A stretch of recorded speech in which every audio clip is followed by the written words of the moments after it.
Have a look. Perhaps you can see it on the footage. Wow. The current from sea, from that side, and then over here it starts becoming choppy. Well, not with big waves, but current choppy.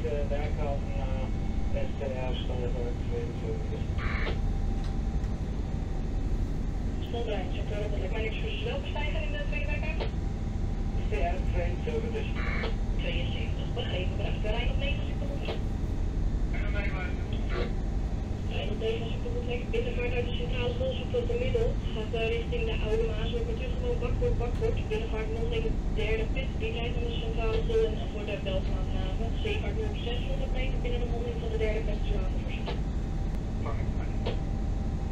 It's Friday afternoon, 5 o'clock. You hear the lady do all the coordination. And excuse me if I do not give you captions on everything, because it is an ongoing stream of information. It's almost social media.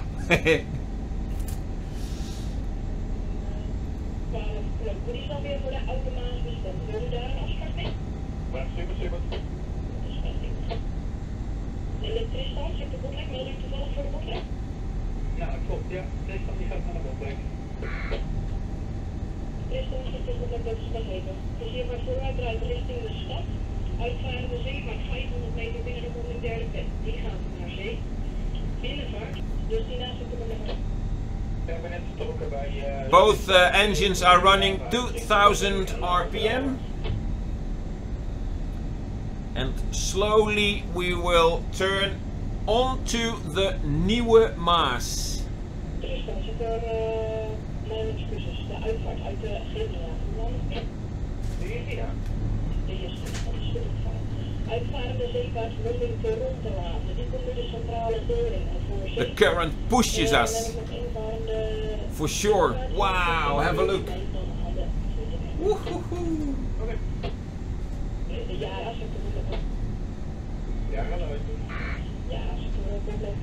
18 kilometers per hour. 18. Woo! I'm a speedboat. Nee,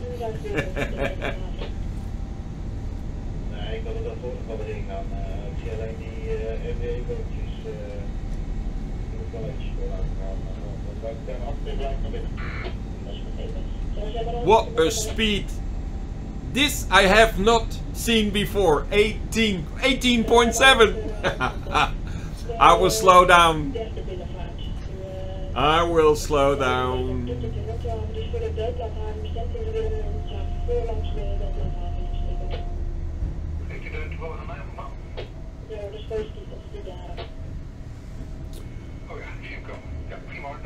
Okay, let's bring both engines to 1500 RPM.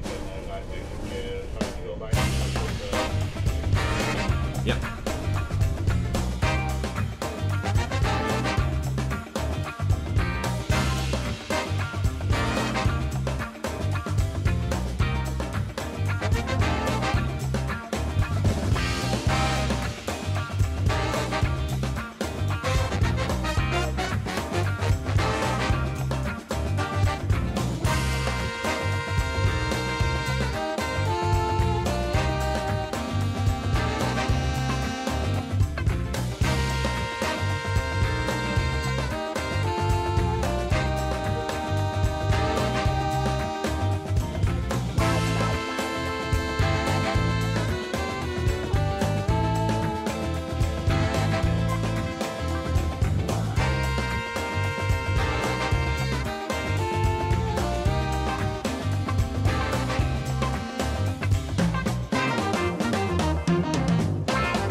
port side you see Eco Delta. They are doing dredging.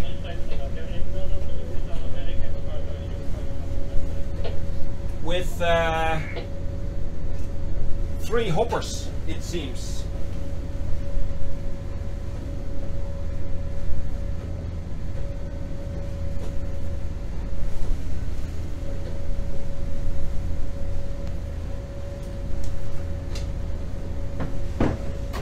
To keep the waterway on its necessary depth for all the sea-going vessels.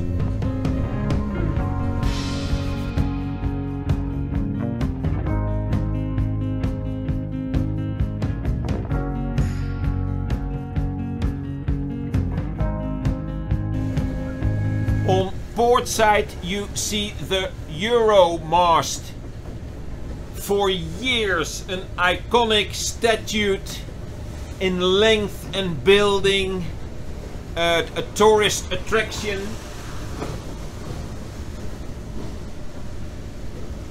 The water taxi. They are famous over here. Famous because of the waves that they create. And then the recreational boaters complain, why are you driving like madness? Have a look. Wow, Lady Liselot. She takes the waves very nice. But back to the Euromast. The Euromast. Decades. It was a statue and it was the sign. Paris has the Eiffel Tower. And and the city of Rotterdam had their Euromast. And nowadays, because of the new apartment buildings, it is it is backed. Okay, back to Rotterdam. Because of all the apartment buildings are built the last 10-20 years on the waterfront, everything behind it, well, is covered. You cannot see that anymore. And of course, in the 1960s, 70s, 80s, the buildings were, let's say, 10 floor high maximum. 10 floor at least. Well, a certain height. And nowadays, have a look. The skyline of Rotterdam, I think we talk about 30 or even more floors. 1, 2, 3, 4, 5, 6, 7, 8, 9, 10, 11, 12, 13, 14, 15, 16, 17, 18, 19, 20, 21, 22, 23, 25.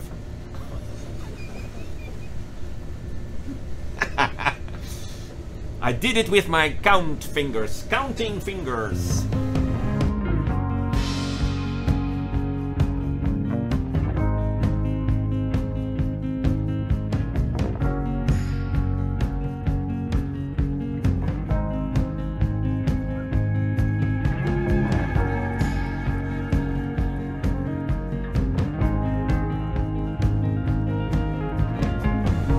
On starboard, what is it? It's a bus, a floating bus. I will show you.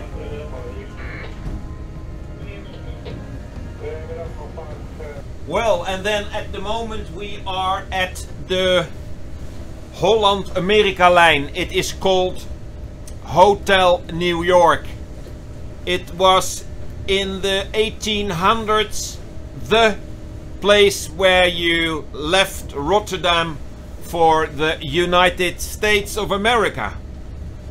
And if you are from America, perhaps your ancestors went to Hotel New York, stepped on board of one of the ocean boats and then sailed the ocean towards the new and promising land. And then, now, well, let's say 500 meters behind Hotel New York, you see the cruise terminal Rotterdam.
front of us we see the Van Brienenoordbrug.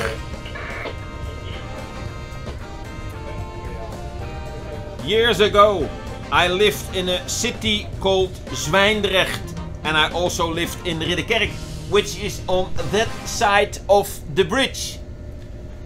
And then even if I left at 6 o'clock in the morning, there was an enormous traffic jam.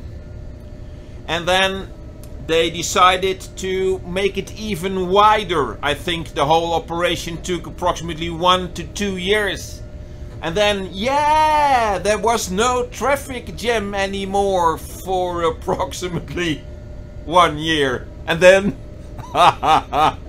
it started all over again. Because the amount of car users grew, of course.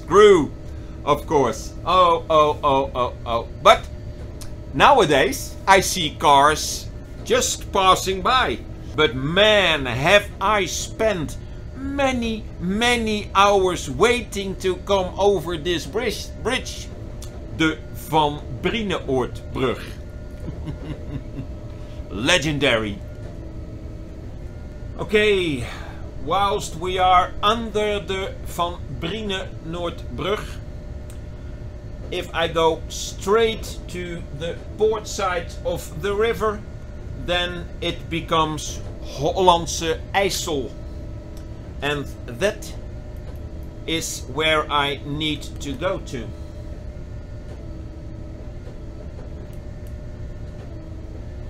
So, let's see. I was looking for that barge, Zuidenwind.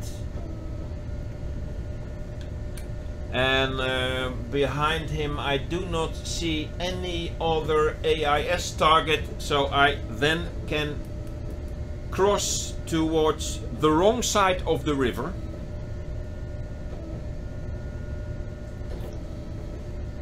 and continue the journey on the Hollandse IJssel. In front of you, you see the storm surge barrier from Krimpen aan den IJssel. And that brings us to the end of this video. It was good to have you on board. And a couple of weeks ago, the storm surge barrier was down because we had 4 enormous storms: Corey, Dudley, Eunice and Franklin, and they all pushed the water towards the inland. And the water level became higher and higher and higher, and for that reason they have built this storm surge barrier.